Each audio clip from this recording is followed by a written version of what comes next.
Hello! So by the time this video goes out, who knows where the world will be? We honestly can't tell at the moment. But hopefully, whatever happens, you'll be in the mood for a little bit of naval history, a little bit of discussion, and a little bit of chat. And this video is going to be me answering questions and answering the comments you've done on the first two of the UAD videos that are sort of independent UAD videos. That's Ultimate Adult Dreadnought videos. The secondary guns one, and the first of the HMS Tiger, the Battle Cruiser Hunter videos. So I'm basically going to work through the comments and answer the comments while, appropriate enough, there is going to be a UAD video going on, while a UAD game going on. And that's going to involve HMS Agincourt, my 18-inch one, because I showed you her ages ago as stills, but I haven't ever shown you a video of her in action. And, well, you see, some of you are thinking probably that the Bismarck was designed for HMS Tiger to take out, but no. The Bismarck was designed for me to see exactly what would happen if, well,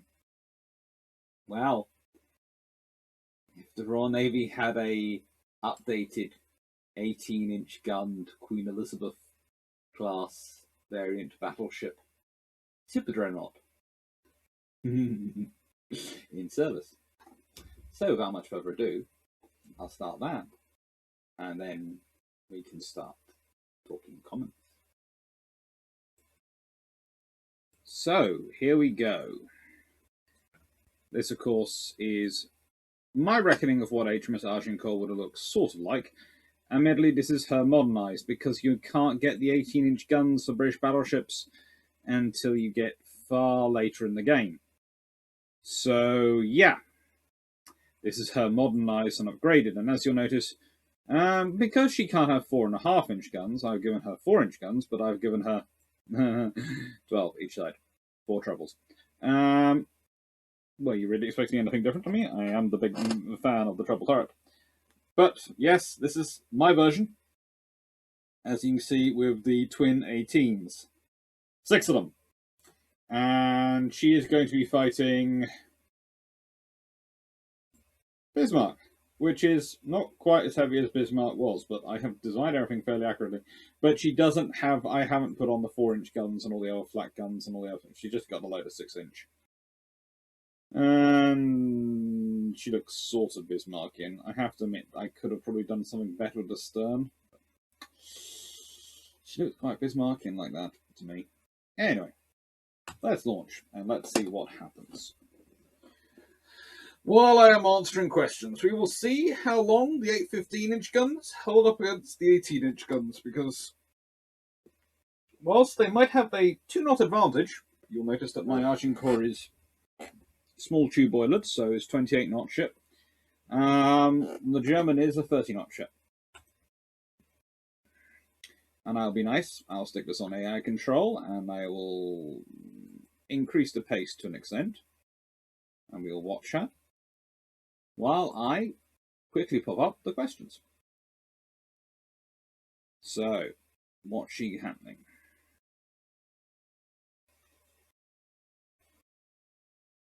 Starters, let's go with John Hargreaves' question. I think the problem of being front heavy is the inability to install the boilers and engines further back in Nelson Ronald class. This is a limitation of the fixed design parameters in UAD. I have found that if one moves the funnel around, one can put them as far back as you can try.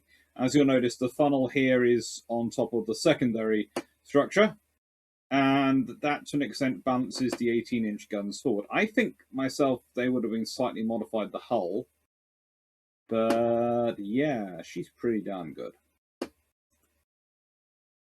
Just and this question comes from what are the choices of secondary guns show about your ship. Just in case, it's difficult to see how effective the 4-inch guns were in this UAD experiment. The game's damage report on the bottom left shows it was the 6 and 15-inch guns that sank the destroyer so quickly. Yeah, that is sometimes an issue. But to be fair, the 4-inch are usually fairly decent on that. And I have shown some videos where it's just been literally the 4-inch guns just wrecking things. And as you can see, this one, the 4-inch guns, okay, we're in 18-inch gun range. Oh, you poor thing. You're out there, and you're trying to fight. Oh, well, we're carrying on. So, Tashtu Vashal, thanks for all your comments. They're very nice, thank you. And then Wayne Boring. Nice design, and discussion of what goes on behind design choices. It would have been interesting if Odd One had started 4 years later. High Sleep wouldn't have dared come out, and the ship designs would have been epic. Yes. It's one of those things. I honestly think if the World War One doesn't start till 1918, I doubt the Royal Navy has a 12-inch battleship and 12-inch dreadnought left in service. I think they're all, if they are still in service, they've all been passed off to the Dominion navies. Not a single one would have been left with the Royal Navy, because the Royal Navy was already starting to think about replacing the existing 12-inch ones. They might have had some in reserve, but honestly, I think with the pace of construction they were doing with the 15-inch and, as I suspect, an Agincourt like this with 18-inch guns, I don't see how the Royal Navy would have justified maintaining 12-inch ships in service as dreadnoughts.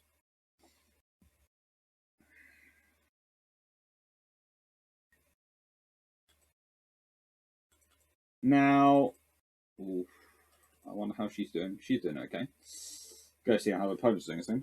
Another informative one, Dr. Clarke, and UAD competent as well balanced. 2 cents are, if you have a working 4.7-inch or 5 to 5.25-inch, even 4.5, L45 or longer gun for secondaries, that might be sufficient even in a scenario something like the 1914 Battle of Falklands, i.e. German cruiser force versus a pair of battlecruisers. Is it me, or does the UAD algorithm result in greater accuracy hit rate than historical figures? Not really. The thing is, you can certainly, to an extent, play around with the logarithm, for example, radars, etc. But, yeah. She's trying. This 15-inch ship is trying. She scored a hit. That's good. Considering this is designed accurately to Queen Elizabeth class armor from World War One, this thing should not be. This is not a completely one-sided battle.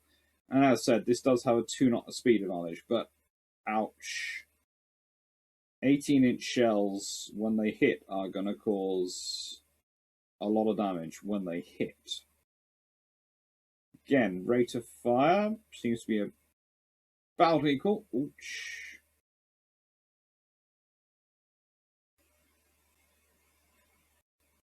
Ow.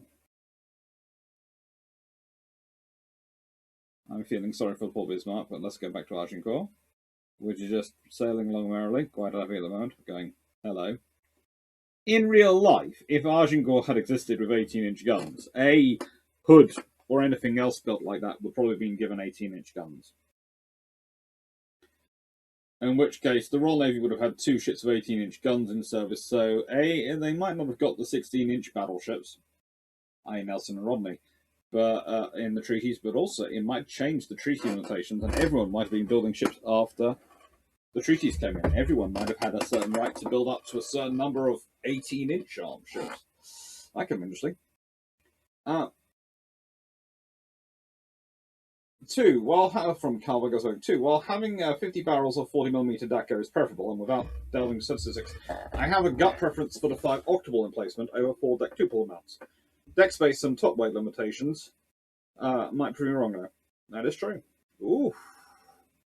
We've had some nasty hits from the 15-inch guns. Those German guns are accurate.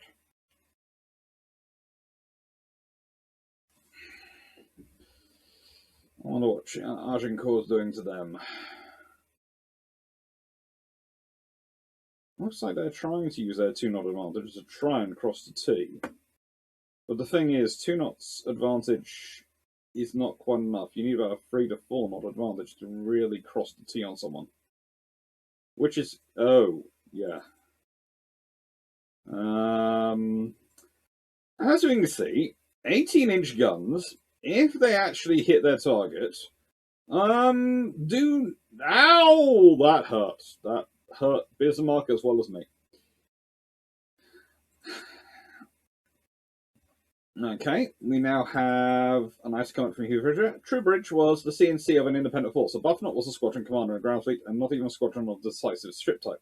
Yet Arbuthnot gets a pass for mucking up his role because of Troubridge's? Well, will be an interesting discussion. I hope it was an interesting discussion when you saw the actual video about the Duke of Edinburgh class. The fact is, Troubridge was in charge of an independent force, but not as independent in a way as Arbuthnot, because he was getting micromanaged from London and getting all sorts of messages from London, whereas Arbuthnot wasn't getting micromanaged by anyone, which is probably one of the problems, because I'd have hoped if someone had told my flag captain that one of the senior cruise officers was going to be that insane, I would have dealt with it if I'd been the admiral. But there again, that admiral involved was Beatty. Dr. Johan, you can cheat away the offending off-weight by adding underwater rear torp tube. Just remember to turn it off in encounters. Thank you. I might go for that. Bye-bye, Bismarck. I think you're going to be sunk. UAD doesn't allow decent, effective weight deployment as you have no control over the internal machinery. Regarding armament, to me, secondary armament is an issue of debate. See, say an 8-inch is more than enough to deal with lighter battlecruisers and large cruisers, but one could argue that the main battery should deal with those. The secondary battery should be focused on light targets. That said, in UAD, secondaries are far less accurate, even at close range, than they should be. Beyond the battle cruisers into heavy and light cruisers territory, and that would be an issue. Your battleships should do battleship work, and your cruisers should do cruiser work, whether heavy or light. Ultimately, that means screening the battleships. You'd always hope, but the trouble is, it's whether you're going to have them there at the time when you need them. I think you're sunk, Bismarck. Seriously, you should just not take on HMS Agincourt. She's just too pretty for you. Look, that's just me being nice. She is just too pretty. She has taken some damage. I mean, she's got 95% of her structure remaining. It's terrible. There is going to definitely be a lot of paintwork required. And that our superstructure is going to need to be fixed. I can see that having all sorts of impacts on her, but yeah. You're not in 4-inch gun range, are you? You haven't closed into 4-inch gun range. You have! You evil little thing! You evil little thing! I love you, but you're evil. You've closed into 4-inch gun range. That's just cruel. Bismarck was trying to cross your T. That just is not fair to end up closing into 4-inch gun range. Okay. Else you end up with super battlecruiser, worthless against any comparable battleship, yet lacking the cheapness and multitude of, say, light cruisers. I think you're sort of missing a point, or you... That sounds a bit cruel, actually, no. I think you've gone off on sort of a certain point here. In that, again, fleets are built to take on fleets, and ships are components of fleets.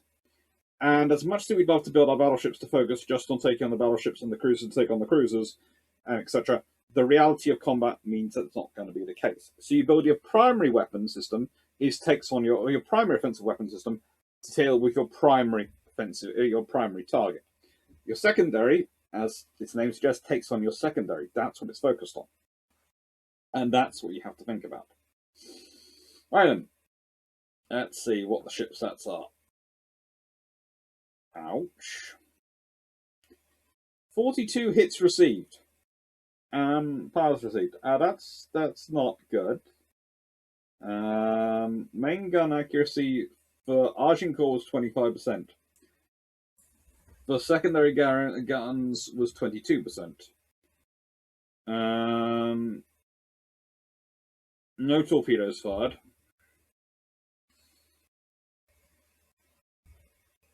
Ouch. The HMS Agincourt would be very, very happy. 39,000 tons fully loaded. Well, that was quite a good displacement, actually, for her. Of course, the Queen Elizabeth class themselves, they are 34,000 tons roughly in deep load as built. And I know I've played around with Agincourt a bit to get her up to the 18-inch guns, but she's a little bit bigger than a Queen Elizabeth class is normally, but she can accommodate decent-sized 18-inch guns. And that is set in 1930. So, let's see, what else shall we do? Well, I've got an idea.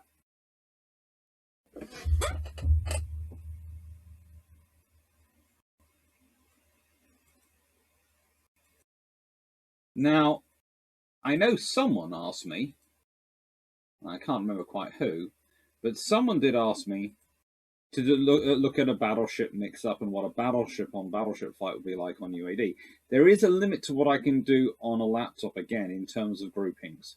I found they aren't all practical. But this is my German battleship. It's loosely based on the Baden and Bayern design, hence it is the Baden. But the trouble is, and I will point this one out, I put a treble 14-inch there. Okay, yeah, that would explain the problem. It's supposed to be double.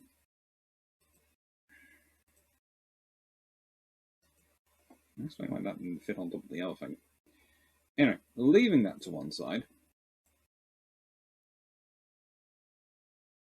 The reason I have done it with 14-inch guns is because UAD, they don't get 15-inch guns till later than 1916. We'll leave that to one side. Anyway. So, Andrew Reynolds, how do you rate 6-inch and 4-inch guns against universal 5-inch? The British were fond of the 4-inch against small ships, but the USN loved the 5-inch instead. As Martin Peacock has responded, the British were looking at 5-inch guns around 1909 to 1910 as Fisher was about to leave the Admiralty. His partner seems to have stopped any further development. Not really. Basically, the 4-inch is superior to 6-inch as it can get into action quickly, again, as Martin Peacock says, and it can limit this one, can limit a sort of visibility. But also, there is the fact that a good old 6-inch can do a lot more damage.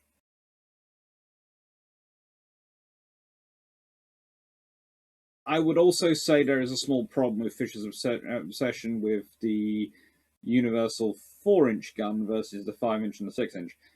There is a point at which, when you're building enough ships, you can sort of think about having specialist ships, especially when you're thinking about fighting quite so close to home. So this is what the enemy are going to have, Germans. This is what I'm going to have. Now, this, of course, for those of you who've seen it before, will recognise Hibernia, my little, what I think if they'd gone treble gun turrets early, might have happened to the Royal Navy. Thought experiment. And the reason I brought her along is she's got triple 4-inch guns, which is always nice to bring along. Yeah, she's got a couple of single 2-inch guns. And basically the purpose of her being in this being the British ship using this is because, again, it allows me to talk about the forward positioning of the forward guns. It's a cute one. So let's launch. Now, ultimately, I would say if you want to go for the universal 5-inch, that's great. That's lovely if you want to put the energy into it and put into it. But even the Americans don't really go for the universal 5-inch because sometimes their ships have two or different or even 3 types of 5-inch caliber guns fitted. It's rare it's free. It was only one experimental one that was free, I think, from memory. But there were usually 2 different types, the one for the anti-surface and one for the anti-air. The British were basically going 4-inch for anti-air and 6-inch for anti-surface, or 4-inch for anything light and 6-inch for anything heavier. This is not going to be a nice fight for the Germans because this is roughly what the British were expecting to end up with if they were in a battleship fight, i.e., 2 to 3, 2, well, either 2 to 1 or 4 to 3 advantages in numbers.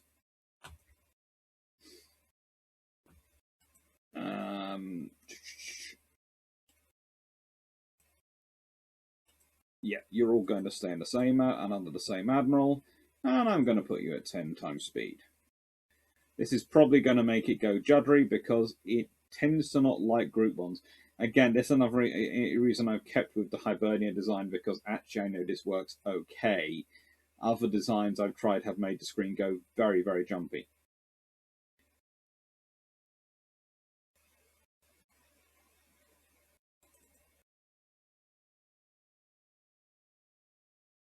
Nights Ago 131 has asked, were 4.5s just not available in 1940?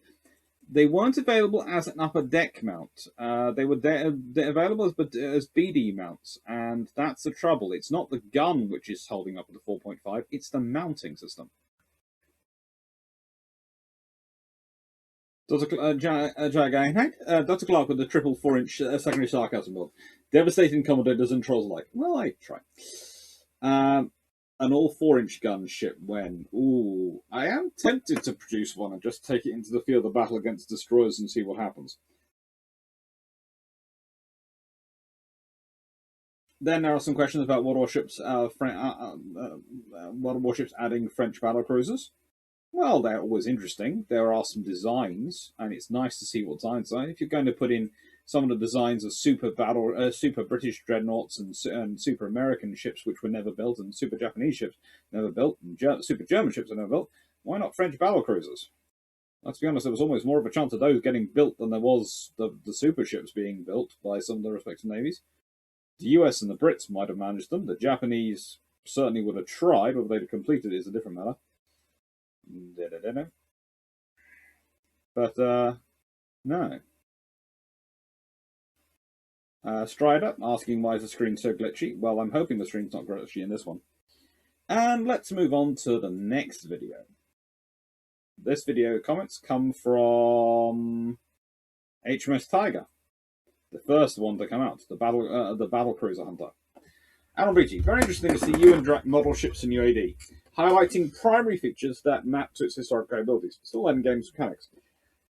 Yes, so am I, to an extent. I don't think you'll ever finish learning UAD. It's quite a complex game to try and get everything right. Mitch, so going by your rule of thumb for secondary guns, the E3 armoured cruiser design, a total of 8 6-inch secondary casemate guns, plus 4 twin 9.2s, 28 knots, all fired, and a decent amount of armour, whereas the Tiger was a battle cruiser killer, like the E3 would have been a cruiser killer.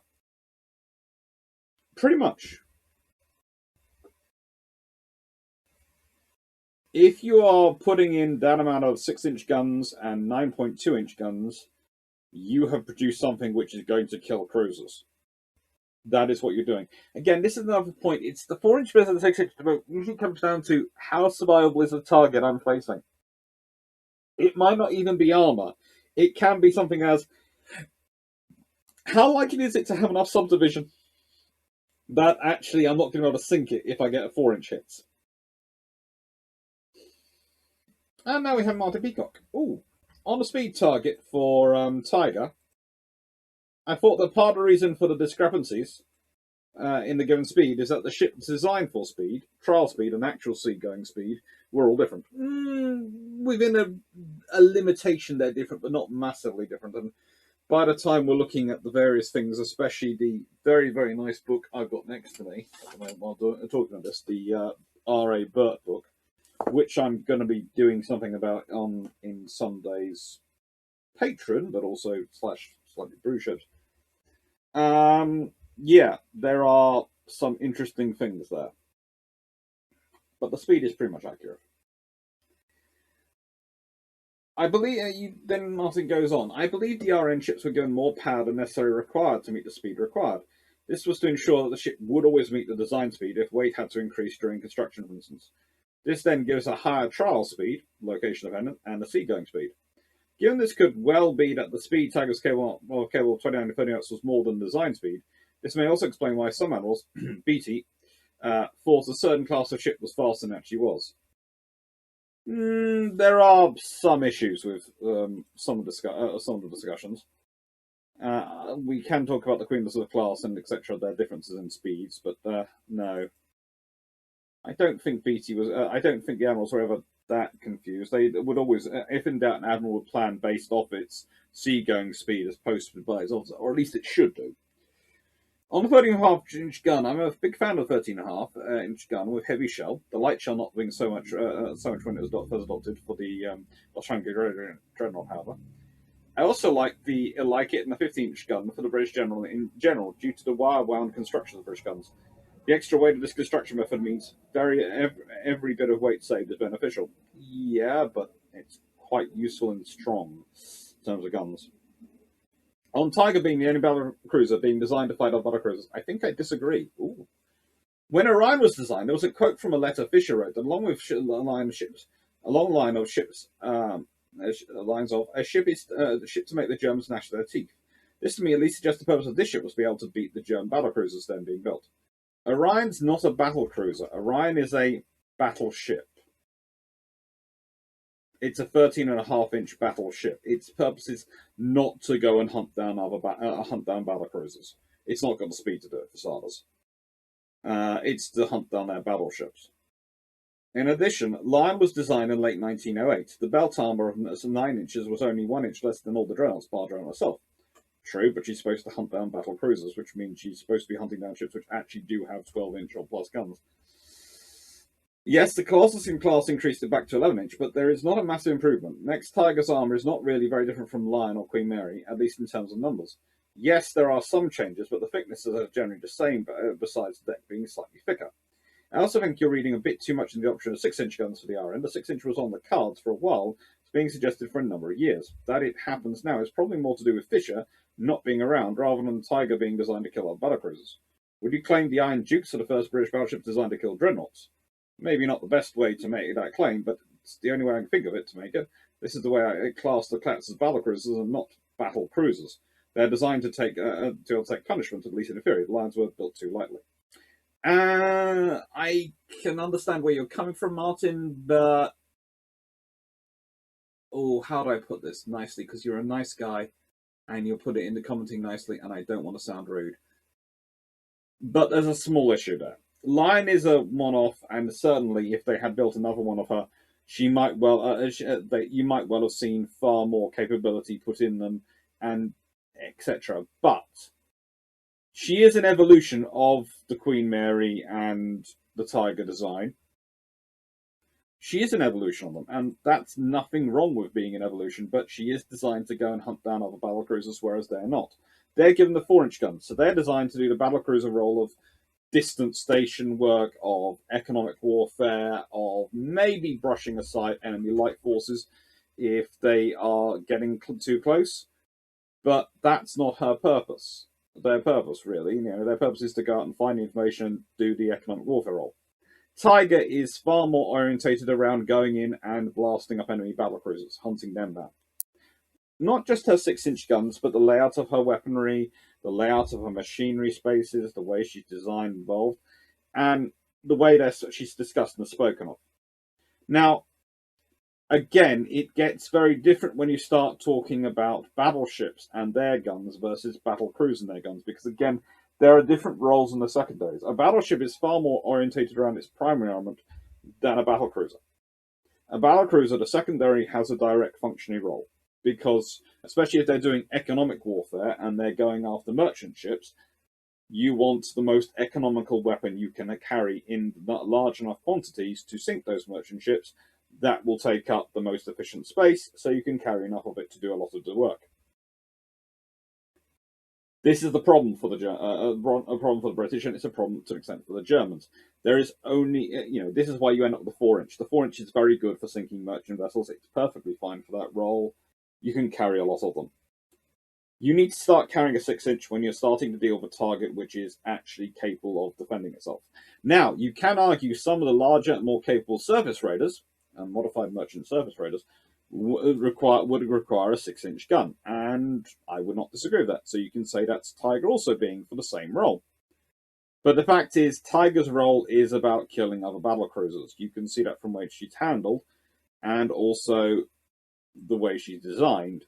You can say whilst the justification can be said to be the larger, more powerful surface raiders, they aren't really something which is being envisaged too clearly in 1908 when she's designed, whereas the battlecruisers are. Battleships are a different design tree, and if you have battleships ending up with 6-inch guns, that suggests they're starting to worry about the quantity of enemy torpedo boat destroyers to an extent. And that's what those guns are definitely focused on, i.e. large enemy torpedo vessels and enemy vessels which are supposed to be getting close. A battleship ideally should not be in a point at which its secondaries have to come into service. If a battleship's secondaries have to come into service, you've got a problem on your hands. That means the rest of the fleet has failed to do its job of keeping them out of the gun threats away so the battleships can concentrate on the battleships. I like your mini essays, I would like to add. They're good ones. Hugh Fisher. 14-inch guns instead of 13.45, sure.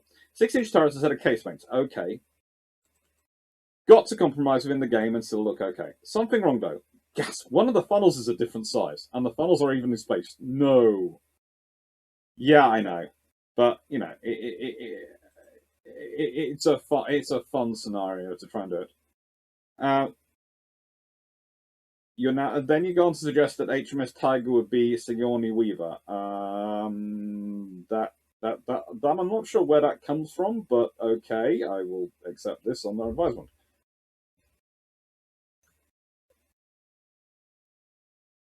Aldo Riono. Just to let you know, I have no sound issues to do this. That's good.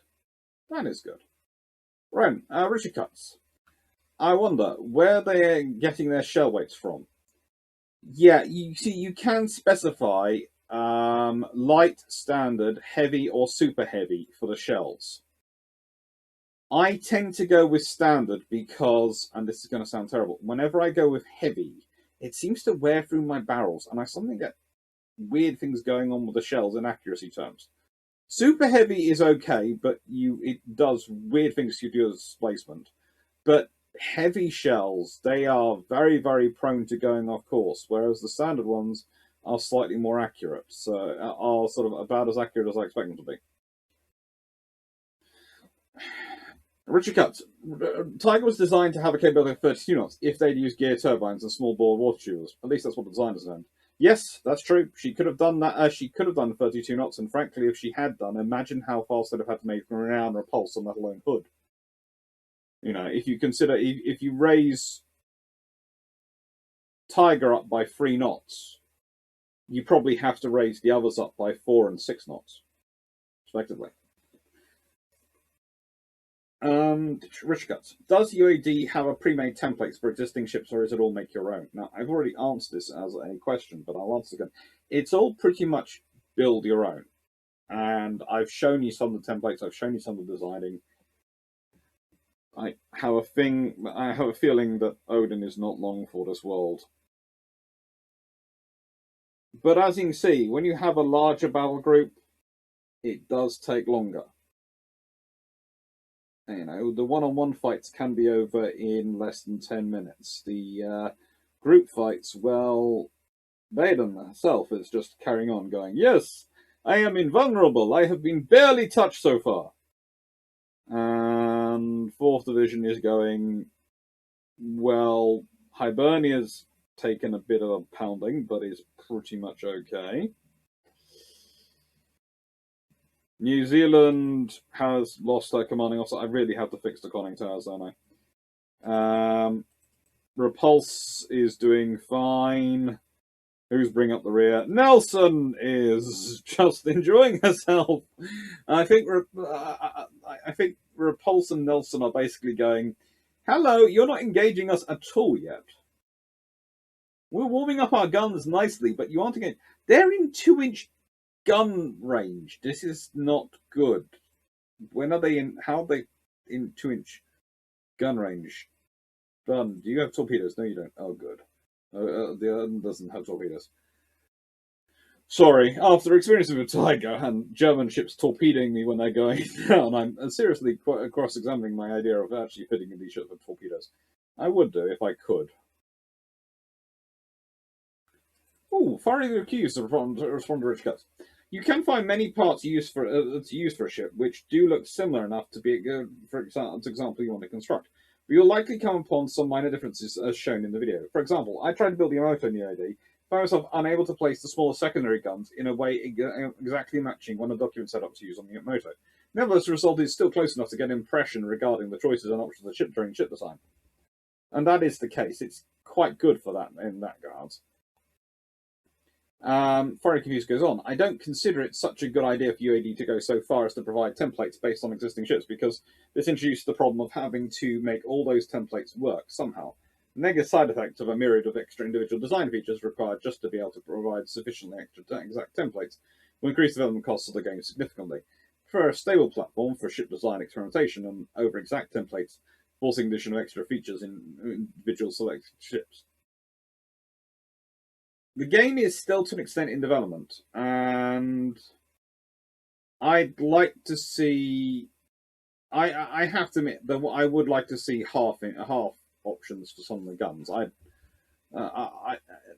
like to see a 13.5-inch gun, and I'd like to see in service, because there are lots of ships which had a 13.5-inch gun. I can understand why they don't have a 13.5-inch gun as an option. It does add a layer of complication.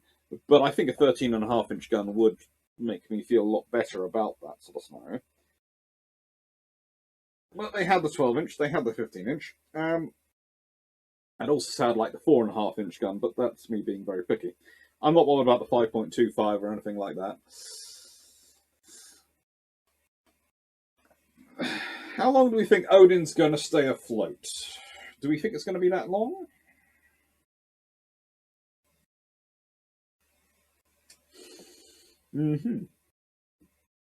We'll see. Frank Simon, Dr. C, could you give us one demonstration of one RN squadron versus one German General squadron in Model 1? The kind of scenario both sides wanted to see happen. Well, the Germans would always like a scenario where they outnumbered the British. So they would like a scenario where they had all their fleet and the Royal Navy had an individual squadron. The Royal Navy would always like a scenario where they outnumber their opponents. It's getting that scenario to actually work out. Hello, Barden, you poor thing, you're in trouble. You're just, I'm not sure what they're doing. Are they just ignoring you now? Have they all given up bothering as a shoot at you?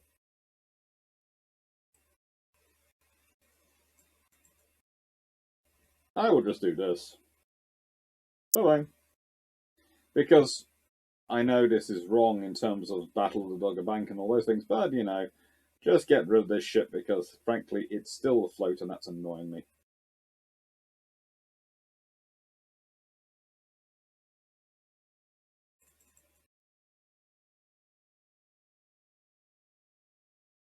But that does really allow I can see now, I can always see with this game how Dogger Bank happens. Yeah, this ship is just... How's it at 0.1% structure and still in one piece?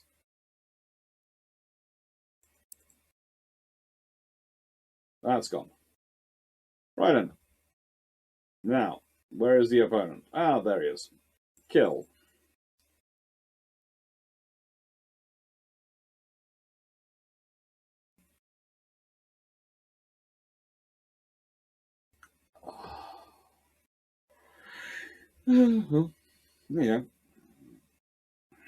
Odin sinking.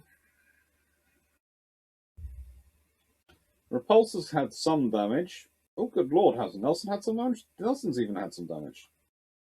Not sure how. Why are you focusing in on Repulse? There is a lot of pain coming your way, but why are you focusing on the third ship in line is just a question. I suppose it's the one which is in front of your guns, but that's not good for you. Anyway.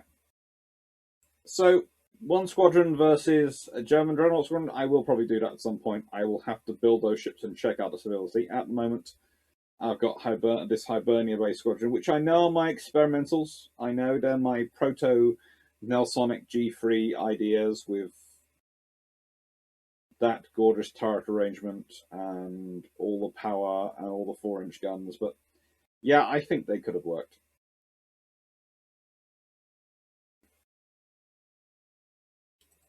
Anyone ever put 4-mounted torpedo mounts? Not really sure. Countercrossing the T. Not really, because the torpedo ranges, when they were sort of doing this in sort of the early Dreadnought period, were not as great as you need.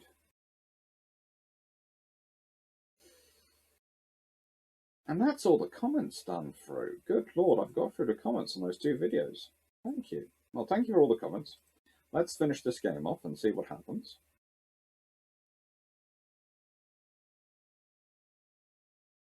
Let's see. Come on. You're pretty burdened, but you're in trouble.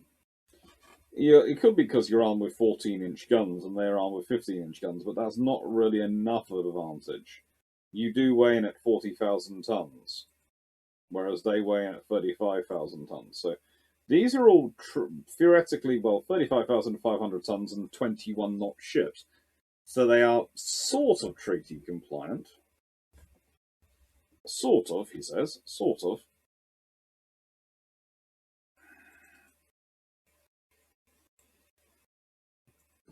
They're what the RN could have built instead of the R class if they'd gone with treble turrets. Ooh, wouldn't that have been fun? And that's another thing which I forgot to mention when I was talking about the all-forward arrangement of ships and their sort of design like that, because there is an efficiency in terms of construction to building ships like this. You can very quickly design the hull and shape the hull around where you're going to put the things. You know which area is going to have... Oh, Hibernia's sunk? Good Lord. We've lost a battleship. That's annoying. What happened to Hibernia? How did she get sunk?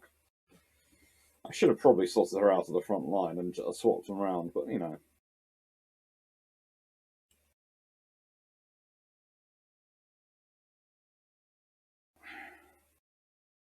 I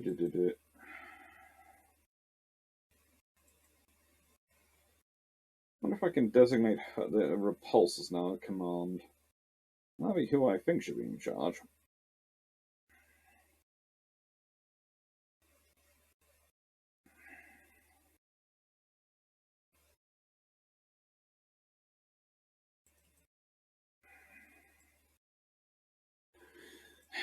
That is one thing with the game dynamics. I would like the chain of command to be established, especially when you're having multiple fleet engagements. I would like there to be a very obvious thing of the command shifts to this ship, the command shifts to this ship.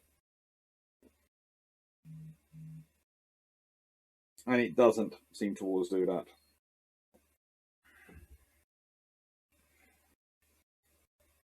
And I would say Baden is not long for this world. But I'm going to take direct command of these ones, so we'll see. Dun, dun, dun, dun. Da, da, da, da, da. Da, da, da. Da, da, da.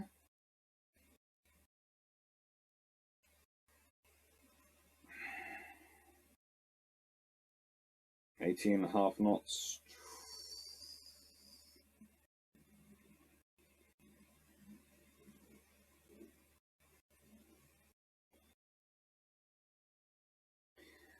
Yes, this is a charge worthy of a buff knot, but this is something you can actually do when you've got a ship which has an all-forward gun arrangement. You can suddenly switch tack. So now, on this tack, I'm going to maneuver the ships so that they are attacking straight from the stern. Basically, the idea is quite simple. I don't like Baden, and I want it to be out of the way. And the quickest way to get it out of the way is to make sure I'm positioned where most of its guns can't fire at me. Again, this is an advantage of an all-forward arrangement. I'm able to pull off manoeuvres like this. By going behind the Baden, it is forced with a choice. It can either turn, so it presents me with its broadside to try and engage me, or it can try and get away.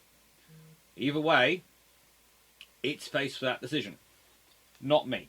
I'm dictating the pace of battle for it to engage with.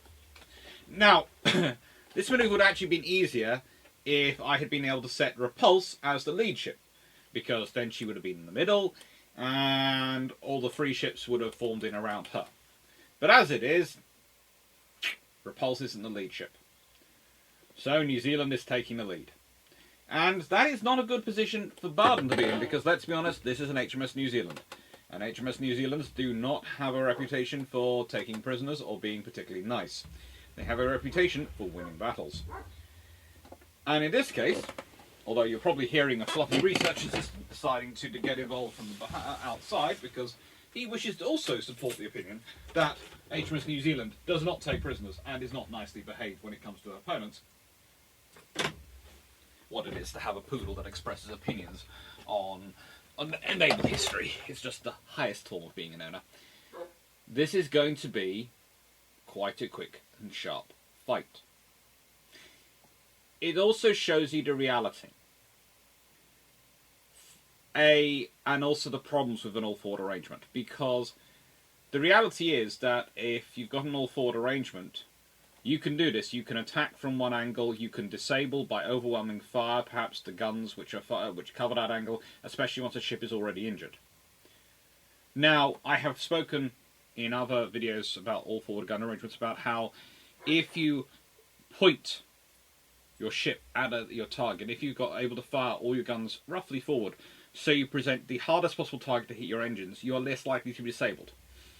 So you're less likely to end up in a scenario where you are unable to maneuver and are unable to change your position round in order to engage your opponent and bring your weapons to bear.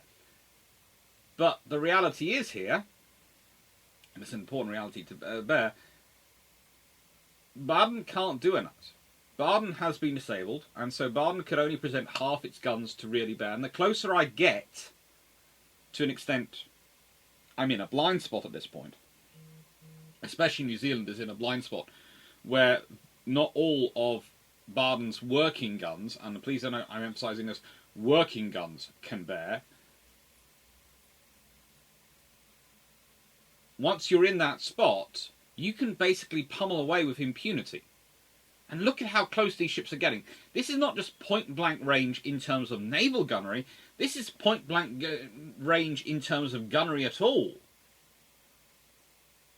You know, that is... New Zealand is going in there for a massive kill. And if Baden actually had torpedoes, if anyone had torpedoes, this could get very, very painful.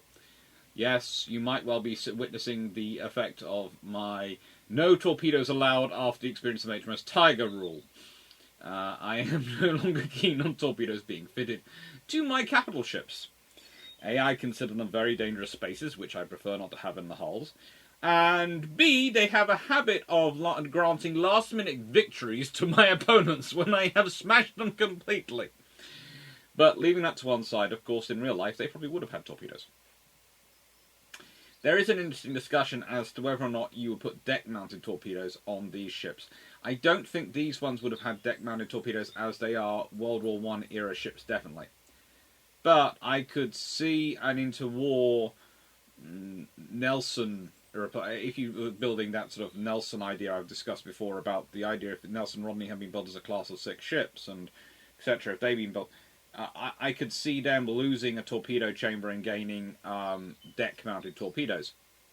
And deck-mounted torpedo launcher, principally because it would maintain the torpedoes, but would get rid of the big problem with torpedoes, as far as I'm concerned, which is that huge space in your hull. However, it then does present another problem in that you have a huge amount of explosives sitting on your deck. So, they'd better be in a spot which is heavily armoured, so any explosion is going to be directed up and out. Because Sod's Law says they get hit by something in a fight. It's just Sod's Law. You know, you have this thing on deck. It's a very small space on your whole overall deck, but something is going to get hit.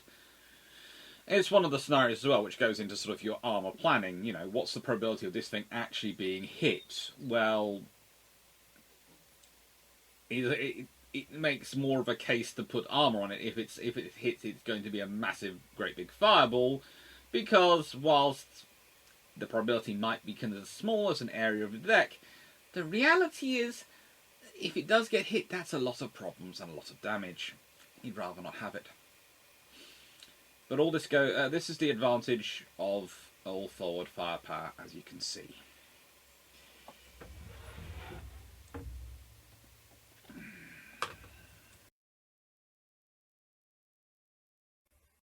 Hello.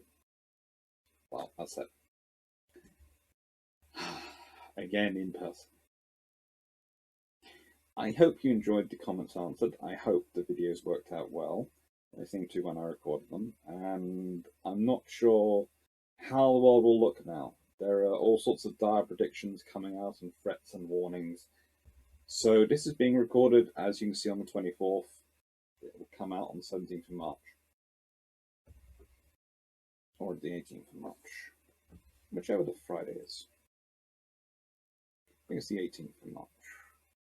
Yes, 18th of March. So I will say thank you for watching. I hope you've enjoyed. I hope you found the responsive comments interesting and useful. And wherever you are, however you're watching this, I hope you're well, I hope you're happy, and I hope you're safe. Take care, good luck, and well, remember,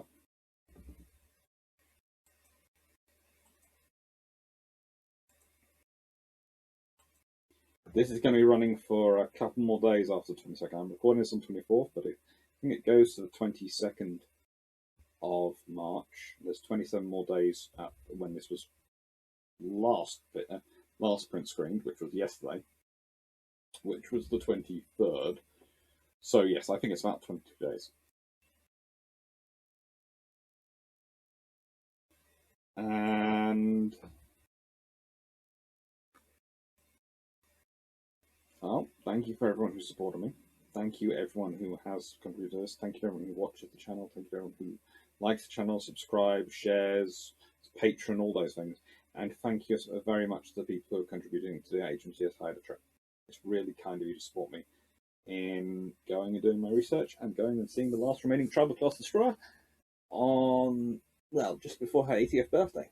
So I'll get to see her before she reaches an octogenarian, and she becomes an octogenarian, which will be good because, as I said, my plan is to record a video for her 80th birthday while I'm there.